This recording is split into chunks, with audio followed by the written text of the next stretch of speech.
the last but best session of the 2 days, clearly. And we are going to have a discussion on stage, talk a little bit about who we are, how we work in the creator economy, what our predictions are, the trends, challenges, and opportunities. And then we're going to open it up to have a conversation with everybody here. So if you have questions, whether it's what we're talking about up here, or you've just got some burning question that you've wanted to ask, or you want to bounce ideas off of us, the second half of the panel is going to be that. So we're going to open it up to you guys. So first, we are going to start on stage. And maybe, I mean, it just makes the most sense to go down the row. So maybe, Phil, if you want to start. And so I'm going to ask each of you to give a brief introduction to who you are, and then give us one prediction of something that you think is going to happen in 2026 around creators, creator marketing, creator economy. Perfect. Hello, I'm Phil Ranta. I'm the CEO of Stealth Talent. We're helping to build companies around creators. My prediction for what will happen in 2026 is if anybody here is in influencer marketing, 90% of your job is going to change in the next year because of AI. Wait, sorry. You want to go a little tiny bit deeper? Like how? You want how me is to? their job I just wanted to scare the hell out of everybody and then just drop the mic. Is that okay? That's a spicy tease, Phil. That's okay, so maybe we'll get into that. Like hopefully that woke everybody up and now they're paying attention. I mean, if you want me to go just one level deeper before we get really spicy on it later. Yeah, I mean, if you think about what you do in a given day, a fair amount of it in influencer marketing is manual, and it's a lot of searching, and it's a lot of looking at a platform and searching hashtags and looking at brand safety, and these are all things when it comes to collating information and gathering information, and that's very capable for what AI can do now, and what AI is going to be able to do in a year is going to be mind-blowingly good. Fair enough. Okay, Monica, you're up. All right, hi everyone. I'm Monica Kahn. I'm founder and CEO of Creator Revolution, where I manage top creators and I advise brands on creator strategy. I'm also a co-founder of the Bay Area Creator Economy, where we organize events for the local community in the Bay Area for both creators and brands and innovators in the space, with AI and tech and VC, so uniquely special to the Bay Area. All right, so hot take, 2026. We love hot takes. Kind of going off AI changing things. I mean, there's going to be a whole lot of AI slop, as we know. So this is a message for both creators and brands. At the end of the day, your community, like that's what you have at the end of the day. How you've shown up, the brand equity you've built with those customers and your community are what you're going to have, and your taste can't be replaced through AI. So I think that IRL experiences, we're already seeing creators doing this. We're seeing brands doing that through creator programs. I think we're going to see a whole lot more of that in the coming year. I'm really excited to see how that pans out. Has anybody hosted a creator-led experiential event this year? I'm going to say not a lot of hands. Okay, so maybe that really is a prediction. I think we're going to see more hands next year. Yep. RJ. And then I'm RJ Larese. I'm president of 16th, which is a digital creator management company as part of the Whaler Group. And I'm also part of a venture capital fund called Curate Capital, helping creators invest in female entrepreneurs. And my hot take and prediction for 2026 is microdramas, the way that everyone's talking about them today, will not be happening. It will be the new Quibi. People don't want to go to another platform the same way they want to do it on the platforms they already visit. So I think you'll see microdramas pivoting to creators doing them on TikTok, YouTube Shorts, and Reels the way that they're doing them. Oh. And Monica doesn't really like it already. I know. I'm just ruminating on that. Okay, that is pretty good. So my name is Lia. I probably should have said that at the beginning. My name's Lia Haberman. I write a newsletter called ICYMI, or In Case You Missed It, and it essentially recaps all of this drama and platform updates and tech trends every week on Substack.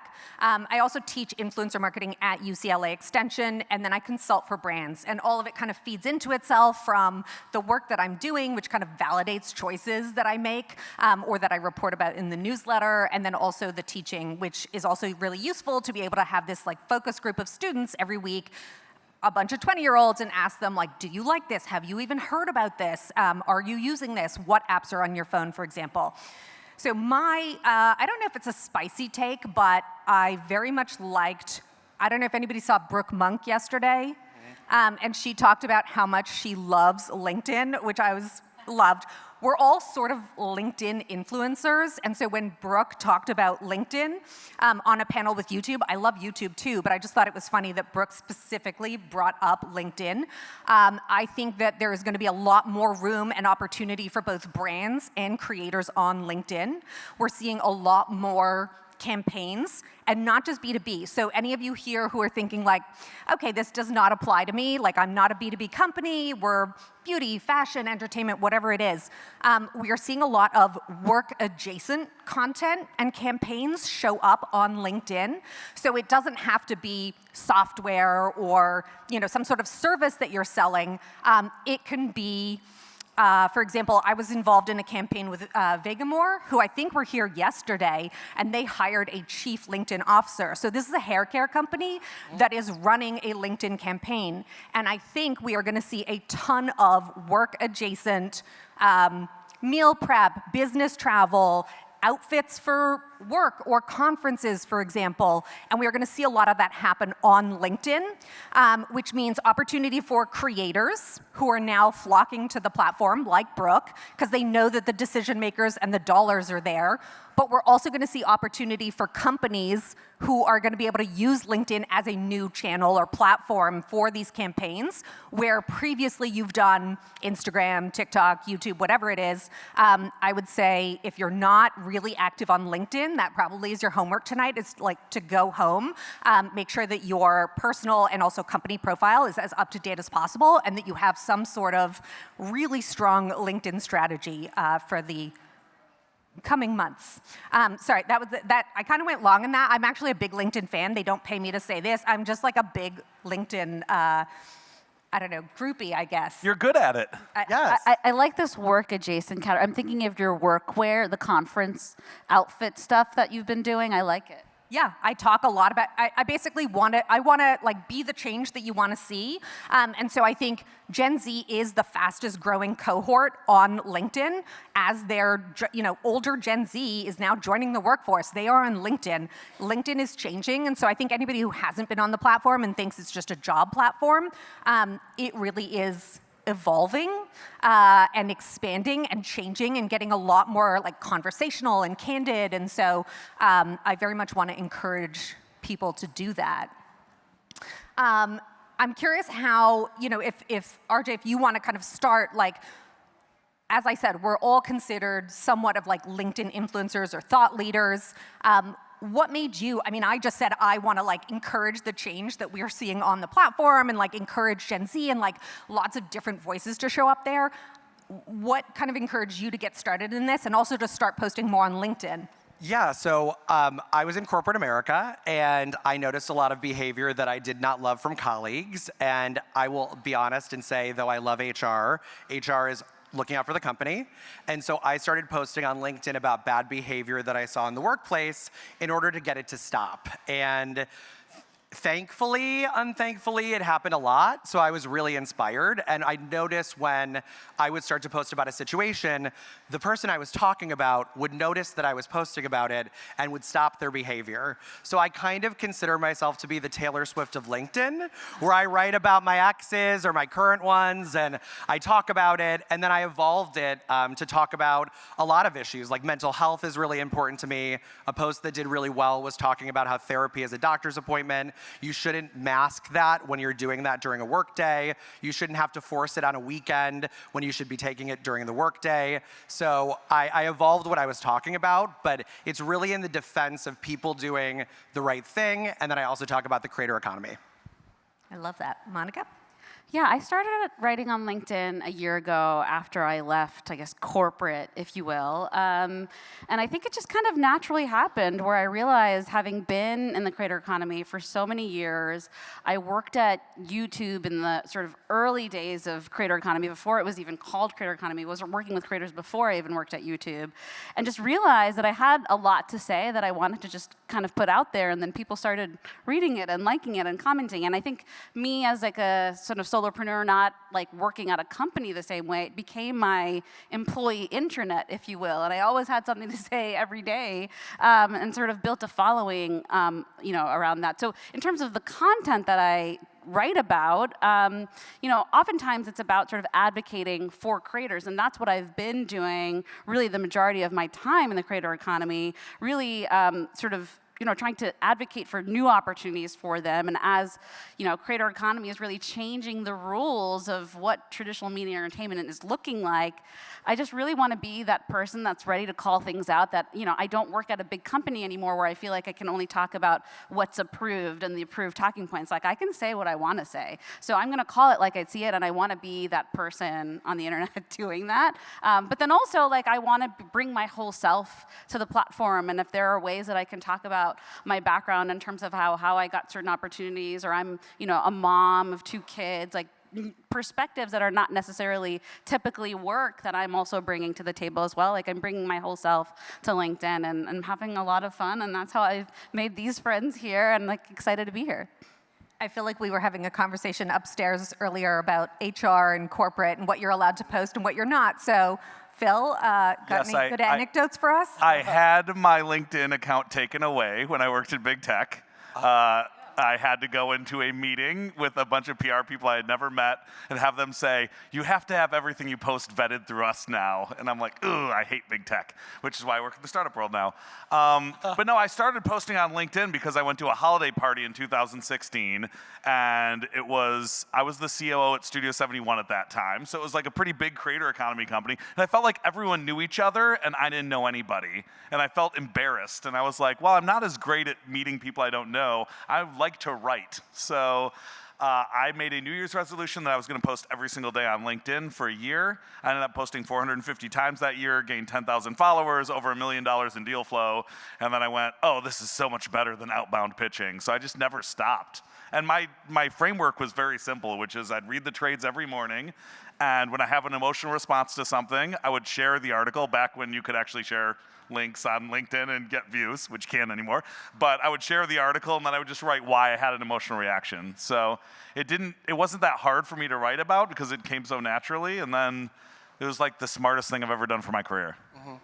I think the deal flow's interesting because I think it may have sort of transpired differently for all of us. So for me, I hire creators or recommend creators for campaigns in a B2B capacity, but I also get hired as a creator of sorts. I don't really consider myself a creator, but I'm a thought leader in the space, and so I have been hired for multiple LinkedIn campaigns. Who else has been in a LinkedIn campaign? I have not, but after hearing Phil's story, people need to reach out to me. Yes. When I was at Paramount, one company did reach out to me, but I couldn't do it per their rules. But now I'm an open book, so if anybody wants to invest in my LinkedIn post, they do very well. No, I'm kidding. I've been reached out, and actually, because I'm a creator manager, I've had a brand recently reach out about my creator, and they sent 2 emails, and I responded to the one, and I shared the rates, and they said, you didn't follow up, and I'm like, no, I did. You sent 2 emails. They're like, no, the other one was for you. And I said, wait, what? So I'm still settling and adjusting to being a creator on LinkedIn and sharing rates and whatnot. So I haven't done a deal yet, but I have been reached out to. I think that's also really interesting for everybody in this room is all of a sudden you could end up being the creator or influencer hired for a campaign, even as you're hiring creators and influencers for, campaigns for your company, that you're doing stuff for, at this point I've done stuff for Sprout Social and Dropbox and major Vegamore hair and hair care. And so a lot of different things. So other than deal flow, I would say campaigns or being offered campaigns, what other kind of perks have come from being very verbal out there about being a thought leader, talking about the creator economy, talking about whether it's corporate or now you're, if you're at a startup, what has come of that? What kind of opportunities have you got? My job now. I mean, honestly, they saw a lot of what I was posting on LinkedIn. I think it's honestly the best thing to do because people then know who you are, what you stand for, without you having to go through an interview process that exact same way. People are their best during a job interview, but I think you can really see people in how they post on social media, whether that's LinkedIn or not. And same thing, the venture capital fund that I'm an advisor on, they reached out to me off of LinkedIn. I've not met them in person at all yet, and it's been incredible. And people people, the biggest thing that I've gotten out of it is community, because people reach out, and it is not always easy to post. We all have full-time jobs at the end of the day, in creator representation, actually, which is very busy. But we have jobs, and it's not always easy to post. I wake up sometimes, and I'm like, what am I going to talk about today? But when I get a message from someone who says, oh, this meant something to me, can I talk to you, whatever, that is actually the most meaningful thing I've had so far. I think now that I'm in this entrepreneur mode where I'm independently managing creators, I'm advising brands, I'm talking about the work that I'm doing, trying to publicly do this out loud. I'm also doing a lot of outbound and reaching out to people through LinkedIn DMs. If I see something interesting, whether I meet somebody or I'm trying to pitch my creator for something, or there's a company that I want to learn more about and maybe I can help in a fractional capacity, certainly the response time is so much better. First, I'll get responses of like, oh my God, I follow you, would love to hop on a call to chat. And then when I do get on calls to reconnect with people or connecting with people that are new, they feel like they know me already. So I feel like the small talk also just kind of breaks the ice much more quickly. So I think for me, it's like that outbound that I kind of signed up to do in this new chapter has been made so much easier because I'm just kind of putting myself out there, and like people know what I stand for. I like that. That's kind of what's happening. I just, before you go, Phil, I just have to say, LinkedIn seriously did not sponsor this panel, and we did not agree to this track of conversation. We kind of said we're just going to let it flow and go wherever it goes. But clearly, yes, LinkedIn should have sponsored this panel for us. I'm not even a top voice, so I'm not a top voice they're either. not paying me. I'm not a top voice. That's still a thing. It is still a thing, I think. You don't get paid as a top voice, by the way. Oh, no, but I'm just saying I don't get either of those things, so they're really not sponsoring Top voice me. parties? Do they have top voice events? And You get newsletters, and you get heads up on new features. No parties yet. They've done a couple parties. Okay, Sorry, clearly I have Lia. not been invited to the parties. Just a couple. Just a few Deal little flow parties. I'm jealous, Phil. No big deal. Just a couple little parties. Good swag, little parties. But no, I think the most valuable thing that has come from LinkedIn is to do with my role right now, because I talk a lot about futurism, future of AI. Like when blockchain was a thing, I was doing a lot of takes on that. And so a lot of early stage startups would reach out to me and say, hey, will you look at my pitch deck and tell me what's wrong with it? And I'm kind of known in the industry as somebody who's probably more brutally honest than I should be. And oftentimes when I am then giving brutally honest feedback, they say, would you like to join my board? Or would you like to get referral fees for brokering the right introductions? So it's given me deal flow. And now at Stealth Talent, I can say, hey, do you want to build out cap tables with creators? And it makes it a very easy pitch, If everybody doesn't run home and log on to LinkedIn after this, I would be very surprised. It's there's money, there's fame, there's fortune, deal flow, all kinds of things. Shifting from LinkedIn, we all decided we wanted to share a creator campaign, a recent creator campaign that we all appreciated. I'm gonna just start at this end, and I will say the Ben Affleck, Duncan commercial or campaign. Has anybody seen that one? Okay, some people have seen. Of the people who saw the campaign, did you know who Ben Affleck was? Okay, I see people are nodding. The brilliance of this, and I really have to give it to Duncan and also Ben Affleck for jumping on this. I think Ben Affleck's really great at not taking himself too seriously and being humorous. There was another person in the Duncan campaign with him called Jen Affleck, not a relation. If you didn't know who she was, it was just funny. She called herself the budget Affleck, and she was it was for something that was a cheaper price. If you didn't know who she was, it's oh, it's funny, maybe it is a relative. She actually is just now on Dancing with the Stars, so maybe you saw her and you were oh, funny, there's Dancing with the Stars.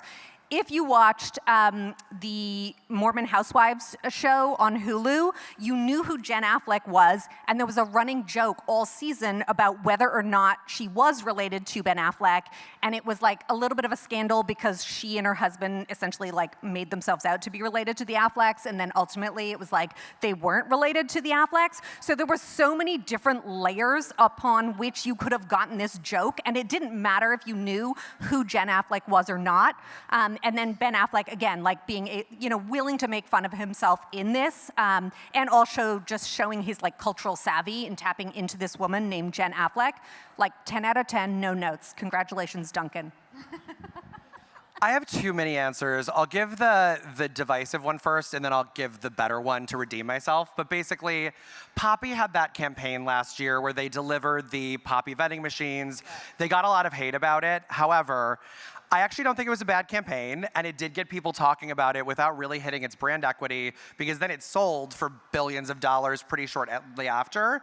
And I think that if you start to analyze campaigns by, oh, this is wasteful, this is whatever money, everything is that at the end of the day. Theirs was just more overt about it. And I liked the idea from a creator marketing perspective, because if you're a creator, you have the vending machine, they restock it with Poppy, your creator friends are gonna come over, they're gonna get jealous, they're gonna want that too, they're gonna post the product. And so I get where it went wrong. I get that they could have also put it into schools and places like that potentially need that a little bit more, but it got people talking, and again, it did not hit their brand in the negative way after like a week of people talking about it on LinkedIn. The one that I'll say that's better is the Michael Cera CeraVe. You would never think of Michael Cera with a skincare product ever, and it's not like Michael Cera was starring in some huge movie in that moment. So I just thought it was unexpected, and it was a risk that I wish more brands would take to get people talking and to become a part of culture. The campaign that I'm going to talk about is the Ryan Trahan 50 days in 50 states in 50 days, where he basically sort of followed kind of small towns across America with the mission to raise money for St. Jude's Children's Research. And what was really amazing about that was he already has this really incredible, dedicated following and community that was so excited to watch his content. And he would bring them along in each of his episodes. But then also brands started stepping up. He basically would go to every state and he'd have an Airbnb. So it was like organic marketing for Airbnb. But then brands would also want to contribute to the fundraising, because they would get him to sort of shout them out in the video. And his videos are getting millions of views, and they ended up raising over $11 million. And the content is actually like very family friendly. I was watching it with my family and having so much fun watching it. But I think what was amazing about this is like you don't hear of a creator partnering with a not-for-profit has all these complex approvals and different teams that need to like sign off and whatnot. And St. Jude's like have been working with creators for a couple years, and they just really broke down that approval process. And what I heard when talking with St. Jude's, because I've spoken with them, is that they really were very involved with Ryan every day. Like, what do you need from us? What can we do to help you? And how do we feature brands and the fundraising on the website and all of that? And they were really co-creating at the end of the day. And I think that that was just a beautiful example of a creator, in this case, a not-for-profit, which could also be seen as a brand, right? That we're really creating together, but the brand, the not-for-profit, giving the creators space to do what they do. There wasn't a ton of scripting in advance. It was just kind of a high-level brief of what they were going to do, and an understanding that they were going to partner and check in with each other. But it wasn't ever an approval thing. St. Jude's knew what Ryan was about. He'd done a campaign like this before, so they were kind of ran with each other. And I want to see more campaigns, honestly, like that, where there's that kind of freedom and that kind of trust and the co-creation leading to incredible storytelling for so many people. I feel like that's been a theme. I've heard that in other panels over these past 2 days of let them do what they do best and get out of the way, essentially. I'm going to break the rules a little bit, because it's not as much a campaign, but I think that people are still sleeping on it, which is the Wendy's Twitter account. Oh. And for that matter, the Wendy's Threads account and the Wendy's Blue Sky account. It's all the same, but Wendy's sells hamburgers, and it's a little bit of was and continues to be kind of an old school brand, right? Dave Thomas used to be the speaker for it, so you'd see a 70-year-old man being eat my burgers, right? They were smart enough to meet the audience where they were on Twitter and say, you know what we're going to do? We're just going to go roast every other fast food brand. And we're going to just let I don't know who's running the Wendy's Twitter account, we're just going to let them just unleash on Arby's. Every day, whatever Arby's posts, you have the best joke as a response to Arby's.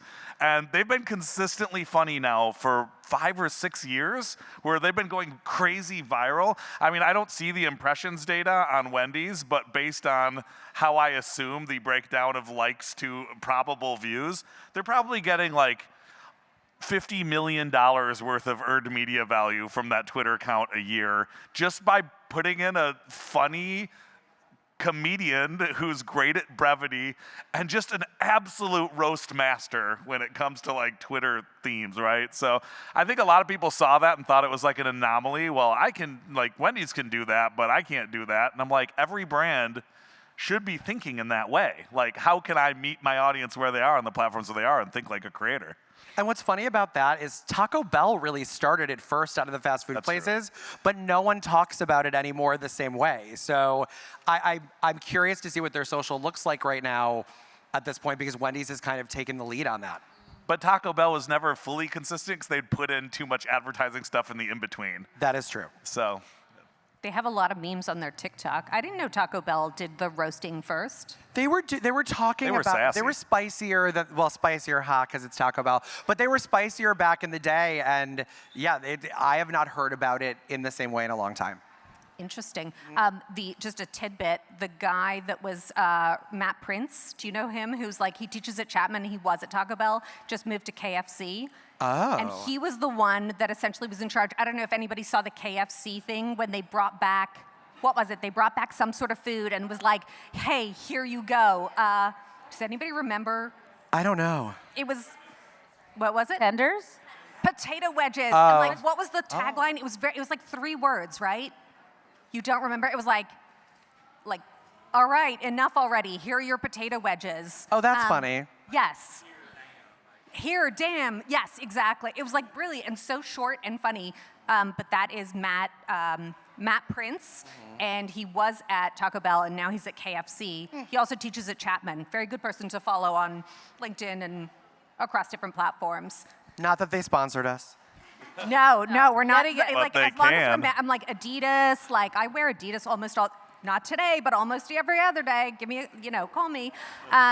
So we were going to talk about what we wanted to leave behind in 2025, and I think it's funny because rage bait is like a little bit of a theme here in terms of like the examples that you guys provided as campaigns. I'm going to say, I think, and somebody else brought it up, it's like, know who you're working with, know if this person is going to drive views, is going to drive conversions, is great at events, because it's very rare to get sort of a unicorn that is good at everything, and both like the awareness, the consideration, the conversion, and I think so often when we're unhappy about the results of campaigns, it's because we've chosen someone who, great creator, but does not match up with like what we were trying to do. And so for me, I think it's like really go in with your eyes open and be aware of like, who do we need in this moment, and is it this person? Even if they're great, even if like they're super buzzy at the moment, and we're just like, oh, it'd be great to work with them, but like depending on what you're trying to achieve, that person is not necessarily going to help you reach those goals. So I would just say like, know who you're getting into a partnership with. I mean, I always want to leave underpaying creators, but I feel like that's too easy of an answer to give. I want to leave AI talent managers, not AI to support talent management, because I think that that's incredibly important and necessary because it's a very busy job. But I think that the people launching AI talent managers are doing something pretty unethical. And I think that they're not fully explaining what a manager is supposed to do. An AI talent manager can't really develop you. They can negotiate a deal. They could be an AI lawyer, I guess, but there's no such thing as an AI talent manager, because an AI talent manager cannot give the context that one has. So like when I was at Paramount, I make an offer to a creator to host the Kids' Choice Awards orange carpet. That didn't pay like a brand deal sort of payment, but cool opportunity. AI talent manager doesn't know that. And so I just think it's doing a huge disservice. I think the tools are fantastic, but AI talent managers and that being a thing. Very good one. I write about this a lot on LinkedIn every time it comes out, so it does drive a lot of engagement for me, but I do want to kind of leave it behind, which are these top creator lists that come out of the traditional established media and entertainment, publishers. They seem to always do these lists of top creators and compare to kind of their success in Hollywood when the world that creators are becoming successful in are just way beyond the gates of Hollywood. They've created their own worlds that are not even dependent on Hollywood anymore. So I want to see other kinds of lists. I want to see lists that are more representative of the whole creator economy. So I want to leave behind these top Forbes lists and top. Did you just see that, not to knock the Hollywood Reporter, but I they just just wrote put about out them the today. 50 hottest creators, and I was like, Oh. that's interesting. Like, how do you rank? There was a lot of squishy math, I felt like, in there, because it was based on, like, influence and Squishy following math and or, like, deals, no math? but then also just, like, hotness. It was very like just brands, brand deals, affiliation, agencies, and vanity metrics. It wasn't about the businesses they've created, the impact they've had on people and culture. Like it was just very vanity. But they pay PR people a lot of money to get them in those magazines. I know so. that's the thing. There's this whole machine that's then underrepresenting the actual facts of the creator economy, like the actual industry that it represents. And there are creators that have nothing to do with Hollywood and are building multi-million-dollar business empires and not being recognized on these lists. So I want to leave that behind, and I want other lists, and maybe I need to start my own list. I don't know. Please do. You should do a list. I would look at your list. I probably need to do a list. Do a list. Yes. God, there's so much that I want to leave behind. It's almost hard to start. How about this? I'm going to do this one. I want to leave behind the word authentic forever. And the reason why, like, I've been working in this field for 20 years. I still don't know what the hell authentic means. Like, people say authentic is like, well, you're real. And it's like, no, but I know real people that suck and that you don't want to do anything they do. I know people who are total phonies that I'm like, but they're still aspirational. I like the way they dress. I would still buy from them, right? Or they say like, well, authenticity is about like getting to the real you. And I'm like, sometimes when people get to the real them, it's cringy. And I don't like it. And I don't want to see the real them. Like, I want to see a comedian be funny. And that's not them being authentic. They're putting on their stage character. I think SpongeBob SquarePants is very authentic. He's always happy. He's always having fun. Like, I would know if he took an action in one of his episodes, I'd be like, that doesn't feel like the SpongeBob I know. But, like, he's a cartoon, right? So, like, I feel like when people say authentic, it's a very lazy way of saying that, like, they feel like they know them and they connect with them. And that shouldn't, authentic to me means too much about realism, and I just think that's a lie. I think it's too bad that this is just wrapping up, because otherwise we could have put a tip jar on the stage, and every time somebody said authentic or community, which, I mean, listen, I love community, but I feel like we've talked a lot about it. And Also don't know what that is. Yeah, there's a lot. I can't community define it. means I've used a lot both things. of these words so far, so I feel a little attacked right now, but you know. But that's you being authentic. So there you Being go. authentic, yes. Authentic to Phil. Anything else before we turn it over to the crowd? Because we've got about like 15, 20 minutes left, so I want to give everybody a chance to ask questions. Is there anything else that you feel like a burning need to get off your chest?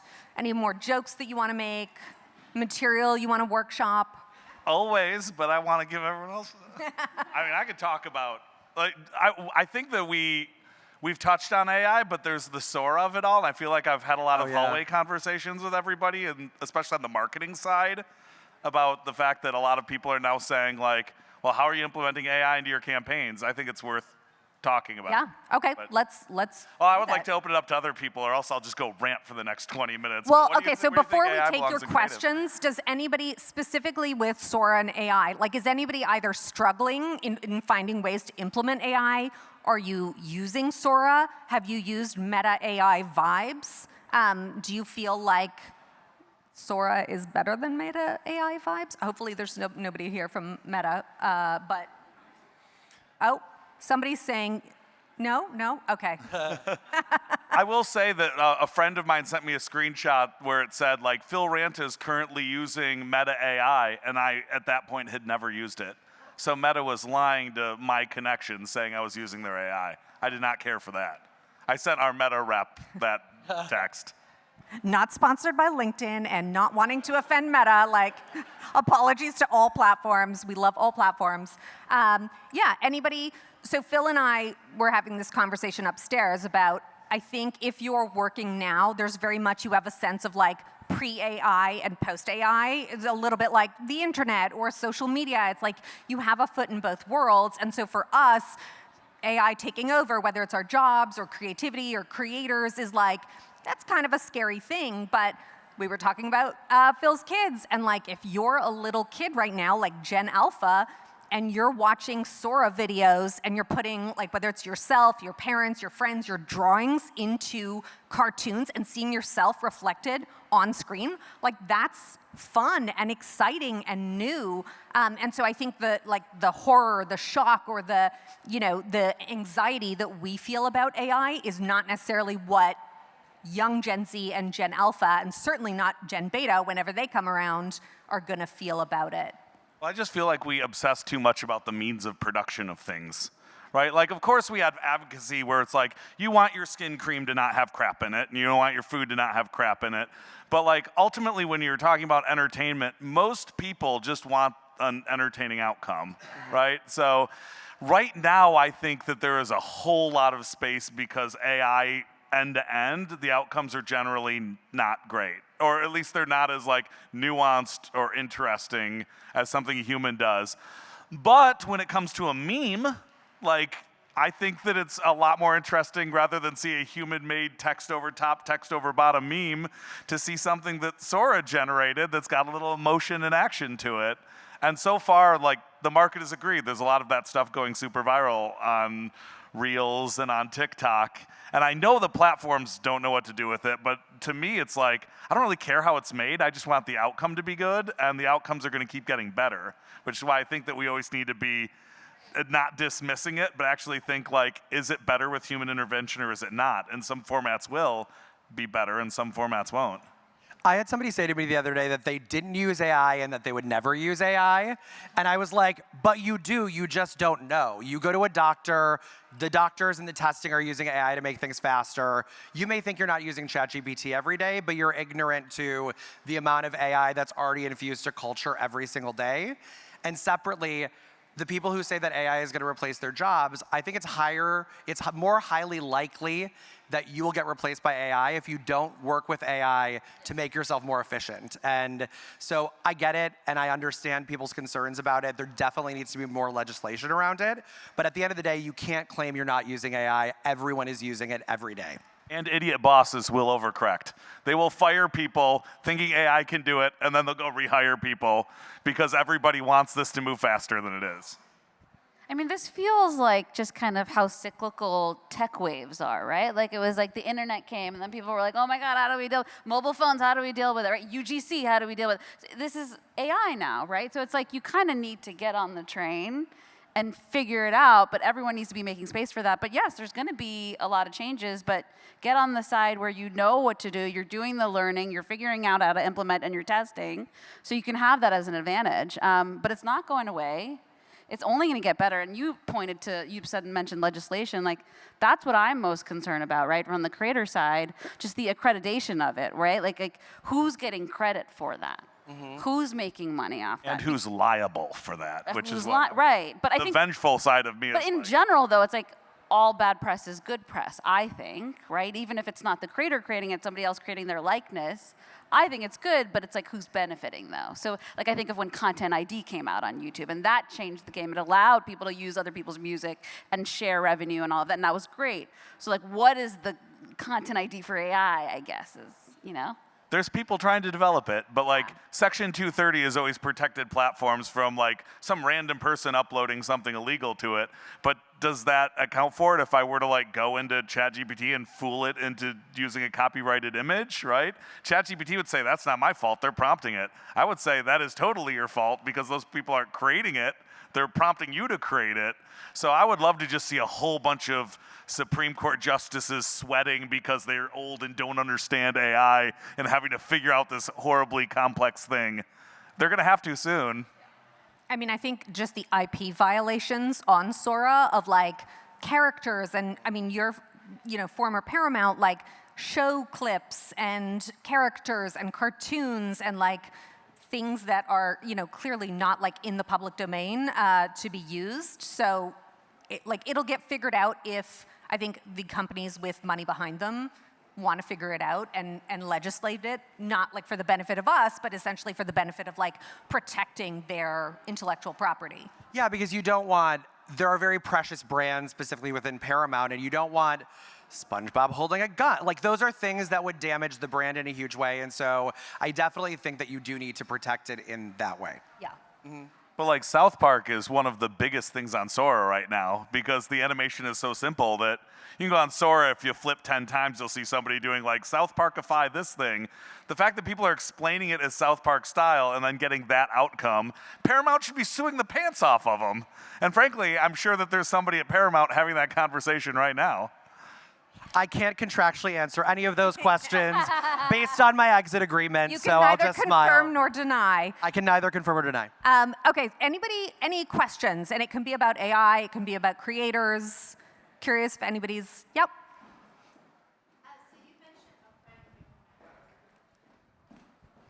Sing out, Louise. No one knows the reference, except for I think 2 people here. I'll sing anytime. I'm Liz, and you happened to mention an article that I just saw this morning about SAG introducing protections for microdrama performers. So as all of you are creator advocates, do you see a place or a need for a SAG-type contract for general creators?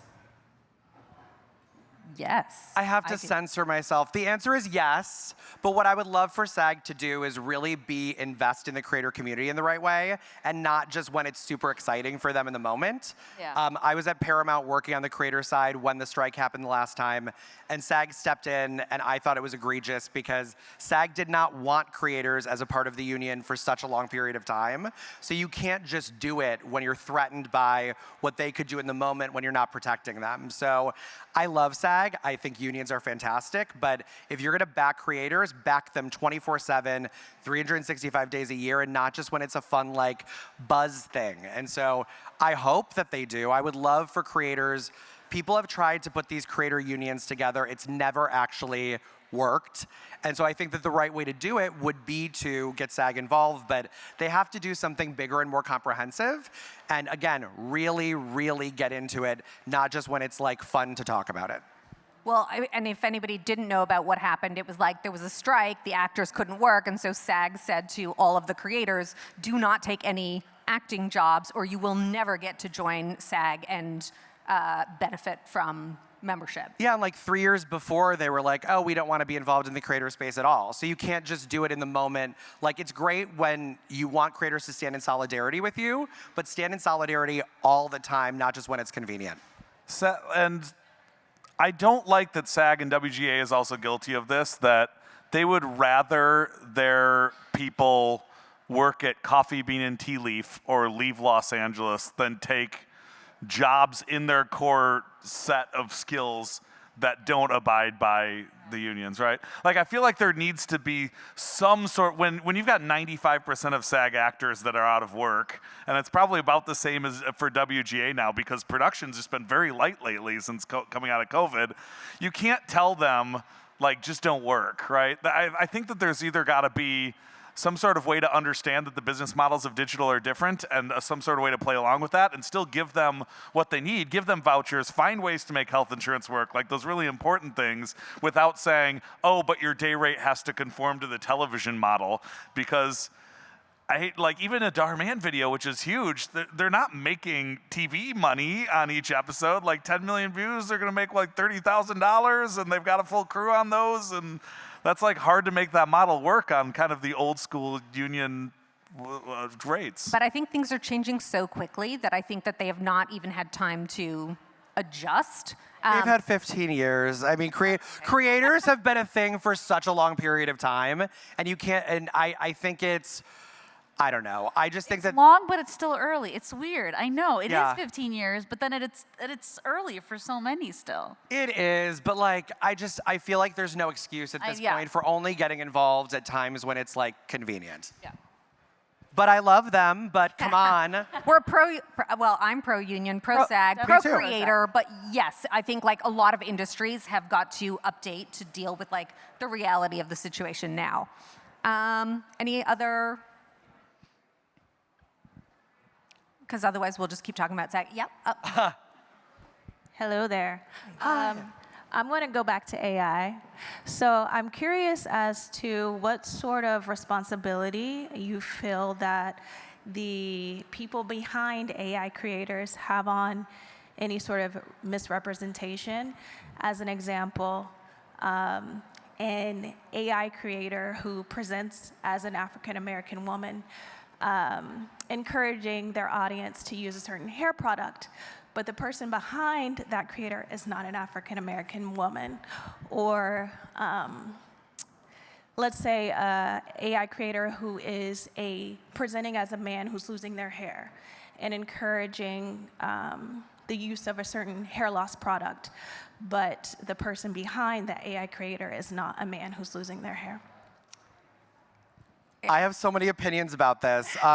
Opinion number one is, I feel like creators that are AI, there needs to be some sort of marking there. That's thing number one. Creators are all about, and sorry Phil, authenticity. That's why people watch them. You want a recommendation from someone that you trust, and so I think if you're activating in that specific way, you need to have some sort of disclosure, because that right now in the FTC, there are disclosures that the talent that are participating in brand deals actually have to be using the product or have watched the movie that they've seen, and they're very rigid about that. So how can you have those FTC rules and then separately say, hey, this random person created this AI video? And so I think that there's a lot of responsibility around that, and that's the part of legislation that I think will be incredibly important. It ruins the beautiful AI video, or not so beautiful, depending, that someone's made, but there needs to be some sort of marking, and I hope that the government, the FTC, get around that and there's legislation around it. I feel like I'm like the most anti-Big Brother person in the world who is taking a Big Brother stance on this part. I think you should have to declare who the creator is when you're creating stuff.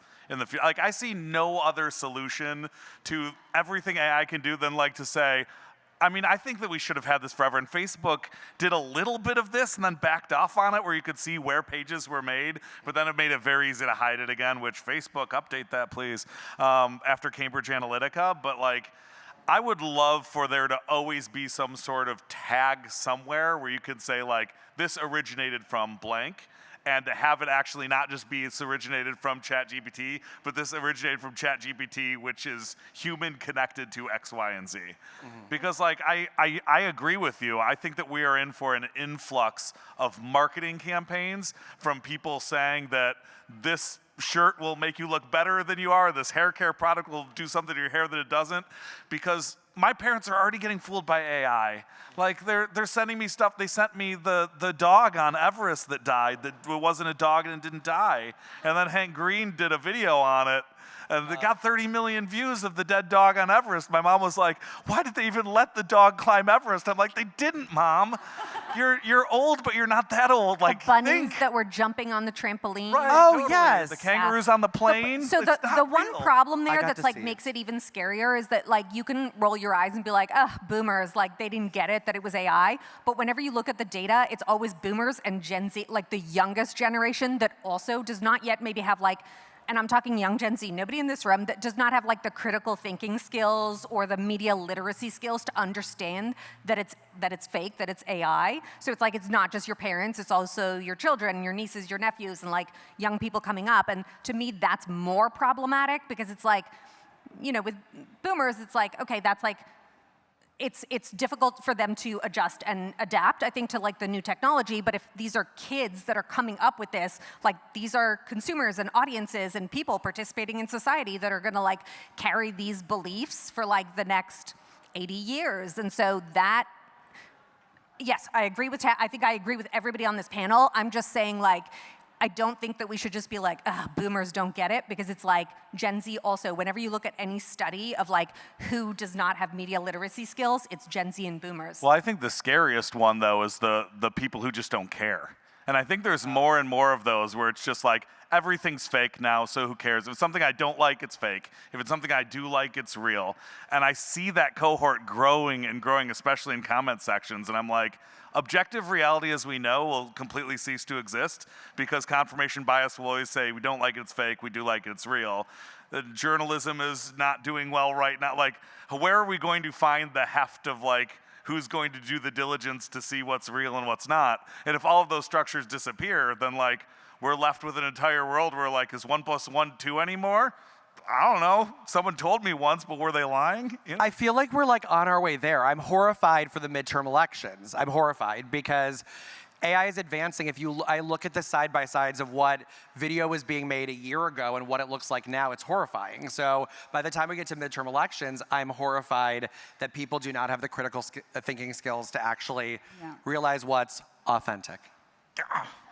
Well, I mean, I love that you said media literacy, like that. There needs to just be more focus on that in the schools, government, the whole everything, and like unions can certainly help with that as well. We need to see more of that. But I was saying this earlier, their accreditation and platforms actually investing in the labeling and how that actually surfaces, like, is going to be so important. But you know, just because it's not real doesn't mean it's bad, right? Like at the end of the day, it's going to be about the storytelling and community building aspect of it. And you know, now anybody can do that. And there is kind of a freedom to that, right? Where like suddenly anyone can be a creator with this. And that is also exciting, but there is a responsibility. Yeah, I feel like tech always says that, like it's freedom, we're democratizing content creation or whatever. And we have not, as humans, like done super well with that. Like, no. We have not used our privilege wisely, I don't think. Well, it's not their incentive, right? The incentive is revenue. And for us to think that anybody is going to go against that doesn't understand the corporate world, right? So it's like it is incumbent upon us as the consumers and any advocates for consumers to say this is what we need in order to have a healthy ecosystem that doesn't necessarily just feed the profit motive. I did believe the bunny video for like about 5 seconds, and then I was like, really this good. is not real. It's too good to It be was good looking, yeah. Yeah. It was nice. I will just say, as an educator, I very much believe in like education. I think it should be part of grade school, essentially, and legislation. So, yeah. Any other questions? Yep. Oh, thank you. Talking about media literacy and like what's real or not, and also disclosures. Makes me think of brand safety, which has come up a lot more for brands this year. But speaking with creators yesterday, they also, the ones that we're speaking with, want to see how they're being perceived by brands and want better insight into what's brand safe or suitable or whatever. For you all that like work with a lot of creators, how are you all speaking with them about that, or what are they asking you? Okay, I have something to say because I was quoted in Marketing Brew today that was about rage bait marketing, and the reporter from Marketing Brew called and was like rage bait, and is it a trend? And they were talking about different campaigns, which I don't want to name the campaign because I don't want to like get in trouble with anybody that might be here in this room. But I was like, I'm not even sure that it's intentional. I think it's a lot of laziness and sloppiness and not doing our research and understanding who we're partnering with. And so, yeah, I feel like most of the mistakes that we see are like, I mean, maybe they're intentional and rage bait, but if they're not, then it's like you just haven't done your research and you haven't done, I think like I said to the reporter, this didn't make it in there, but I was like, the minute you have a brand campaign that you're planning or you're reaching out to a creator, like go on Reddit and just plug their name in. Because if there's anything objectionable or questionable that like your brand might disagree with or whatever, it's gonna be on Reddit. And there are a lot of things that like some creators will do that are okay for one brand, but not okay for another. But I think it's like laziness and sloppiness to be like, you know, sign a brand deal with a creator that you have not researched fully and then be shocked, like, oh my gosh, when like things backfire or stuff like bubbles to the surface that you're like a Google search or a Reddit search could have like cleared that up in 2 seconds and you could have realized like this is not the right person to work with. I feel really strongly about that, so I appreciate that question. Anybody else? It's a tough world because some of the top 10 creators, if you go back, they have big controversies that everyone has chosen to ignore. So you have to be, when you're a brand, when I was on the brand side, I had to really have a list of rules.